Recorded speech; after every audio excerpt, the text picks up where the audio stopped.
November 15, 1966. Two young couples were driving past an abandoned World War II munitions plant. They saw something in the shadows, something massive, 7 feet tall with wings folded against its body, and eyes, glowing red eyes that locked onto their car. It unfolded 10-foot wings and chased them down the highway at over 100 miles per hour, without making a sound. For 13 months, Point Pleasant, West Virginia would be gripped by terror. Over 100 people would see the creature. And then, on December 15th, 1967, the Silver Bridge collapsed. 46 people died, and the sightings stopped. This is the Midnight Registry.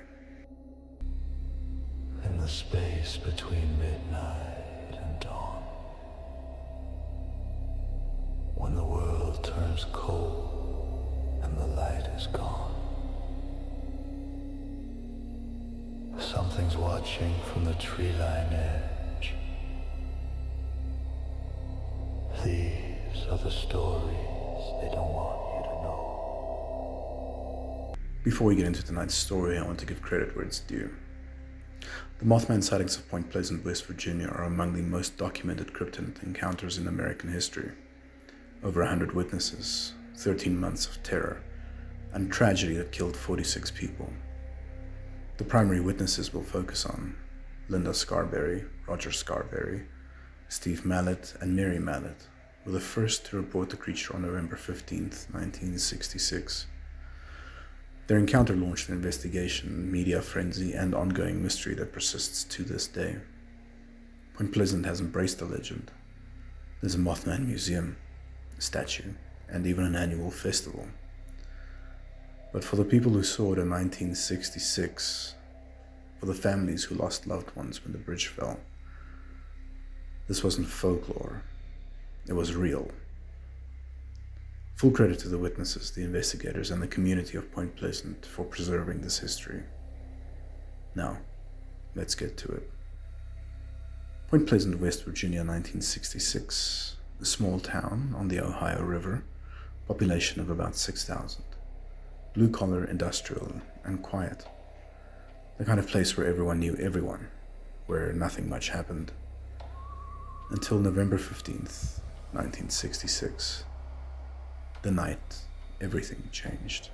Two young couples were out for a drive. Linda and Roger Scarberry, Steve and Mary Mallet, all in their early 20s. Friends, bored on a Tuesday night. They decided to drive out to the TNT area, an abandoned World War II munitions plant just outside of town. Locals called it the TNT area because that's what they manufactured there during the war. Explosives, weapons, and other dangerous chemicals. The plant had been decommissioned in the 1940s, but the building remained. Concrete igloos where they stored munitions. Empty, crumbling, and forbidden. It was a popular spot for teenagers. Spooky, isolated, perfect for a late-night drive. Around 11:45, they pulled up near one of the old igloos. And that's when Linda saw it. "What is that?" Linda said. Roger followed her gaze. Standing near one of the igloos was something. Massive, 7 feet tall, humanoid shape, but wrong. It had wings folded against its body like a bat's. And eyes. 2 large red eyes, glowing and luminous. Like bicycle reflectors catching headlights. But there were no headlights pointing at it, and the eyes were glowing on their own. The creature turned its head, looked directly at the car, and those red eyes locked onto them. Roger floored it. "Get out of here!" Mary screamed. Roger didn't need to be told twice. He spun the car around and headed for the exit. That's when things got worse. The creature spread its wings, 10 feet across, massive and bat-like, and it took off after them. Roger hit 100 miles per hour on Route 62. The creature was right behind them, keeping pace effortlessly. Its wings weren't flapping. That's what terrified them the most. It was gliding silently. No sound, no wing beats, just keeping up at over 100 miles per hour. Linda was screaming and Mary was crying. Steve was leaning out the window trying to see it. "It's still there," he yelled. "Right behind us." Those red eyes glowing in the darkness, hypnotic and unblinking. Roger pushed the car harder. 105, 110 miles per hour. The creature stayed with him, like it was toying with him. Like it could go faster if it wanted, but it was choosing to stay close, to let them know, you can't outrun this. Finally, as they approached the city limits of Point Pleasant, the creature banked away, disappeared into the darkness. Roger didn't slow down until they reached the town, pulled into the diner parking lot. All four of them were shaking. What the hell had just happened? They went to Mason County Sheriff's Department. Deputy Millard Halstead was on duty. The four of them poured out their story. A creature 7 foot tall, red glowing eyes, wings, chased their car at 100+ miles per hour. Halstead didn't laugh. He'd known these kids their whole lives. They weren't troublemakers, and they were genuinely terrified. "All right," he said. "Show me where you saw it." They drove back to the TNT area, and Halstead followed in his patrol car. They found the spot where they first saw the creature. Halstead got out and searched the area with his flashlight. But he didn't find anything. No footprints, no other evidence. But something had scared these kids badly. Their terror was real. Halstead filed the report, and the next morning it hit the newspapers. Couples see man-sized bird, creature, something. The Point Pleasant Register ran a story on the front page. That's when the floodgates opened. November 16, 1966. The next night, a man named Newell Partridge was home alone. His TV started acting up, some sort of interference. His dog Bandit started howling. Newell went outside to see what was wrong. There, on his barn, were two red glowing eyes, massive and staring at him. Bandit took off running towards the barn. Newell called him back, but the dog didn't listen. Ran straight towards those red eyes. Newell heard his dog yelp once. Then silence. He never saw Bandit again. The next day, Newell heard about the Scarberry Mallet encounter. The description matched what he'd seen. 7 foot tall, red glowing eyes. He called the sheriff. And within days, more reports started coming in. People were seeing something in Point Pleasant. Something with wings and glowing red eyes. The newspapers called it the Mothman, and the name stuck. From November 1966 to December 1967, Point Pleasant was gripped by Mothman fever. Over 100 people reported sightings, not just teenagers looking for thrills. Professionals, business owners, police officers, people who had no reason to lie, and descriptions remained consistent. 6 to 7 foot tall, gray or brown body, human shape but not human, massive bat-like wings, no visible head, eyes set into the shoulders, large glowing red eyes, hypnotic and paralyzing effect when making eye contact, silent flight, incredible speed, appears near water or abandoned industrial areas, creates an overwhelming sense of dread. Some witnesses report that looking into its eyes caused paralysis. Others described a high-pitched shrieking sound. A few reported a strong chemical smell, like sulfur or ammonia. The TNT area became a hotspot for sightings. But the creature was also throughout town. Near the Ohio River on the Silver Bridge, flying over downtown. It was everywhere, and people were terrified. A journalist named John Keel came to Point Pleasant to investigate. He spent months interviewing witnesses, documenting sightings. What he found disturbed him. The sightings were credible, the witnesses were reliable, and there were patterns. The creature appeared before accidents, before disasters.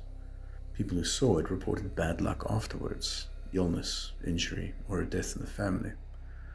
Keel became convinced that Mothman was an omen, a harbinger of disaster, and he feared what might be coming.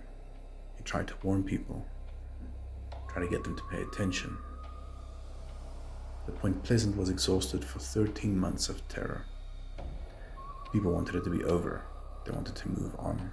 And then on December 15th, 1967, the disaster arrived. The subway bridge connected Point Pleasant, West Virginia to Gallipolis, Ohio. Built in 1928, suspension bridge and 1,460 feet long. Thousands of people crossed it every day, going to work, going home, going shopping. It was a vital link for the community. December 15th, 1967, at 5 p.m., rush hour. The bridge was packed with Christmas shoppers heading home, cars bumper to bumper. And then a single eye-bar, a structural component, failed. One piece of metal, 2 inches thick. It had a tiny crack, a manufacturing defect from 1928. 40 years of stress, 40 years of wait. And at 5:04 p.m., it broke. The entire bridge collapsed into the Ohio River in less than a minute. 31 vehicles plunged into the icy water and 46 people died. Some drowned, some were crushed, some died from the cold. Bodies were recovered for weeks. 2 were never found. Point Pleasant was devastated. Nearly every family in town knew someone who died. The town held a mass funeral, buried the dead, and mourned.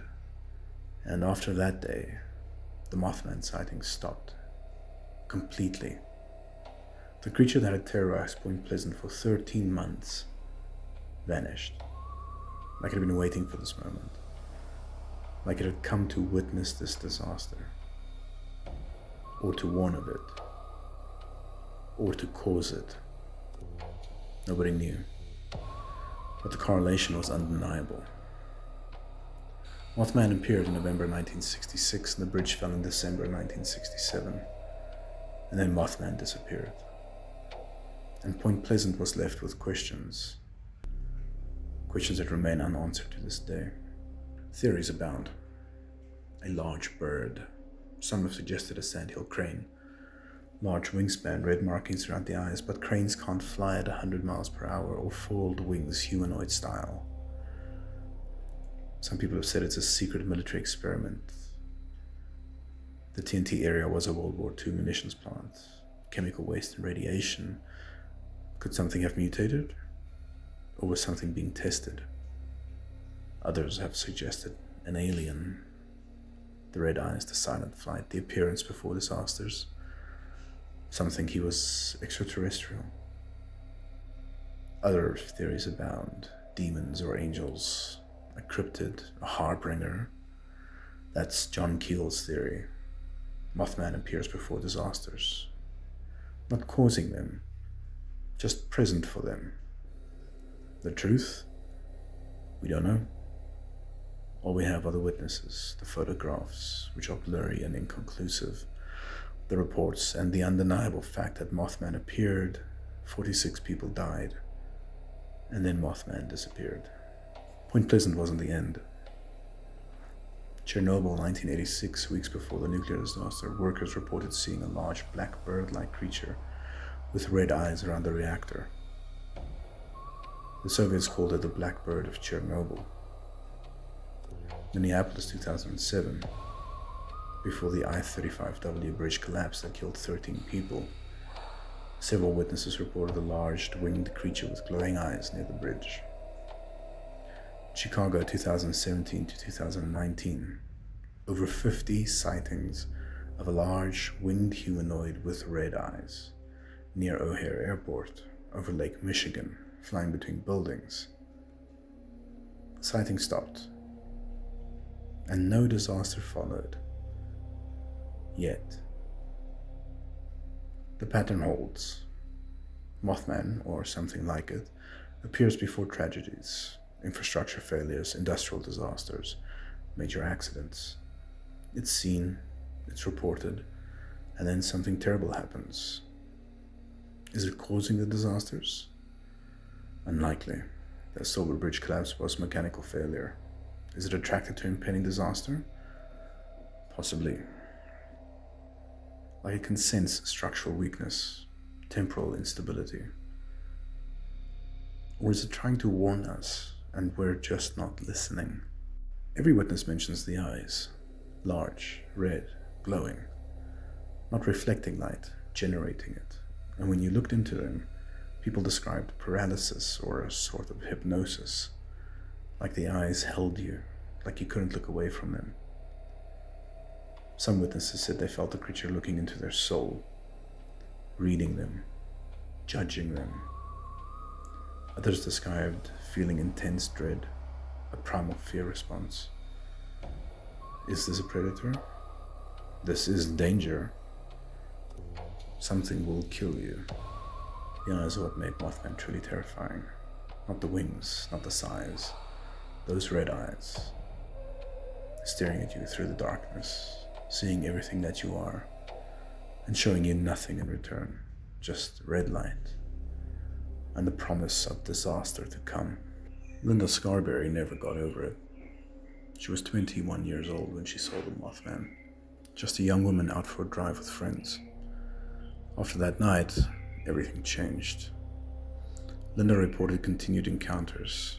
She said the creature followed her, appeared near her home, and watched her through windows. Whether this was ongoing sightings or the psychological aftermath of a profound terror, it's hard to say. What is clear is the experience marked her for life. She gave interviews over the decades, always consistent and always credible, always maintaining what she saw was real. She described the aftermath, the fear that never fully went away, the way darkness felt different after that night, the way she never stopped looking over her shoulder. And then the bridge fell. People she knew, friends and neighbors, gone. And the creature she'd been seeing for 13 months vanished. Linda spent the rest of her life in Point Pleasant. She became one of the primary sources for Mothman researchers and journalists. She never wavered from her original account. She died in 2023.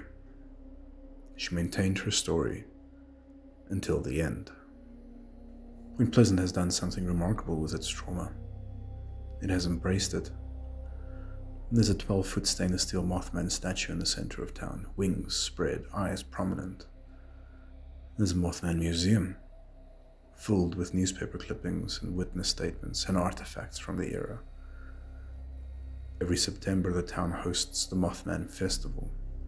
Thousands of visitors and speakers and vendors and celebrations. The creature that terrorized their town for 13 months has become their identity, their brand, their source of income. I respect that, but I also think it's important to remember what's underneath the merchandise and the statue. 46 people died, real people, with families, with lives. The Silver Bridge Memorial sits across from the Mothman statue. Both memorials, both parts of the same story. One is famous, one is quiet. The bridge is the one that matters more. I keep coming back to one question. If Mothman was a harbinger, if it appeared to warn of the bridge collapse, why didn't anyone listen? Over 100 sightings for 13 months, a journalist actively warning that something terrible was coming. And no one connected the dots until after 46 people were dead. Is that the cruelty of it? A warning in a language no one could read? An omen so bizarre that the people receiving it could barely possibly understand it? Or is the creature something else entirely? Not a warning, not a cause either, just a witness. Something drawn to catastrophe, something that feeds on terror or grief, on the energy of impending disaster. Something that arrives before the worst moment of our lives and just watches and then moves on to the next bridge, the next reactor, the next place where something terrible is about to happen.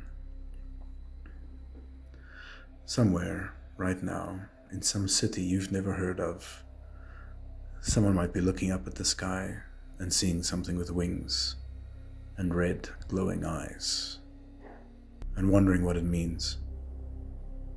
We know what it means. We just never listen in time. I approach this case differently than the others, because this one involves real death, documented and verified, 46 people on a bridge. The Mothman sightings are among the most documented in cryptid history, over 100 witnesses across 13 months. The Scarberry Mallet encounter alone involved 4 witnesses, a police investigation, and immediate media coverage. But credibility of the sightings isn't what keeps me awake.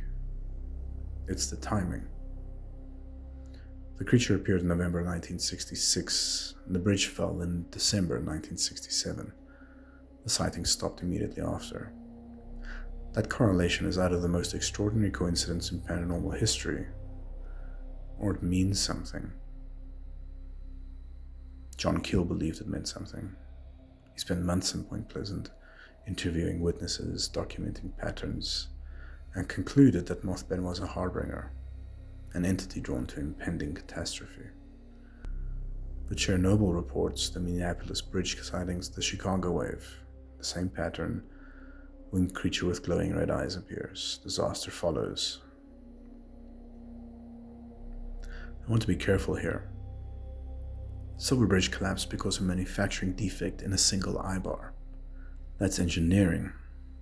That's physics. Mothman didn't cause that bridge to fall. But something knew it was going to fall. Something watched Point Pleasant for 13 months, appeared to over 100 people, and then vanished the moment the bridge went down. I can't explain that. I'm not sure anyone can. Linda Scarberry maintained her story for 57 years until her death. She never recanted, never embellished, never profited significantly. She just told the truth as she experienced it. And the truth is, something with red eyes watched Point Pleasant, West Virginia, and then people died. This is the case that makes me wonder if some of our registry entries aren't random encounters. Maybe some of them are warnings. And maybe we need to start listening. Welcome to the Midnight Registry, where the darkness keeps its secrets. Welcome to the Midnight Registry.